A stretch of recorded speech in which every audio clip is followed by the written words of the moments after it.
Bill Barr was right about this. These voters, especially in competitive states such as Pennsylvania, Michigan and North Carolina, remain the gatekeepers any presidential candidate must pass if they expect the keys to the White House. They also determine who bangs the gavel in the U.S. House.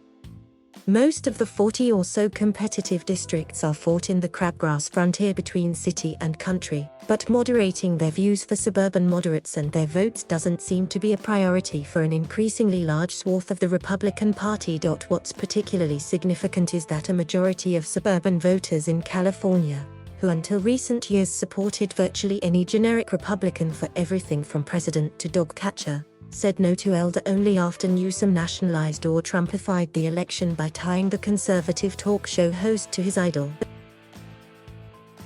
Nowadays, given the antipathy of many suburbanites for national Republican policies on abortion rights, environmental protection, immigration, and most recently COVID-19 safety protocols, nationalizing an election is virtually the same as suburbanizing it. An added safety net for Republicans, and competitive districts in states everywhere, is that they're not alone in failing to understand that living up the base isn't enough to win. That there aren't enough loyalists in either camp to get their man or woman over the top when enrollments or voting patterns are fairly even. Overdoing it on extreme positions even risks alienating members of their own party. Currently, Republicans are damaging their standing with suburban swing voters with some of the most extreme anti-abortion laws since Roe v. Wade. The same can be said for the perception that, against the backdrop of some of the worst storms, droughts, floods and fires in recorded history, the Trump administration and the GOP in general opposed many efforts to confront climate change. In the upcoming special session of Congress, while Republicans need to be careful about being opposed to funding many programs and projects that the majority of independent suburban swing voters want, Democrats also must be mindful of being seen as turning the infrastructure and social spending bills into an endless progressive wish list.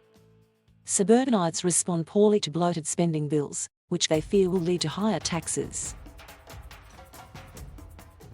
Members in competitive districts ran on the promise that the days of political self-interest were over and that, instead, we had a new government that would deliver on behalf of the American people.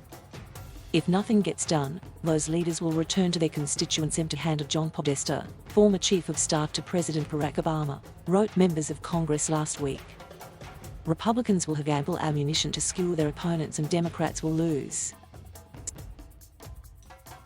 Sans expletives, Podesta is sounding a warning that isn't all that different than Barr's. Even the perception of compromise would go a long way to assuring middle-of-the-road voters, the decisive number of whom live in the suburbs. Just as Barr warned the now ex-president.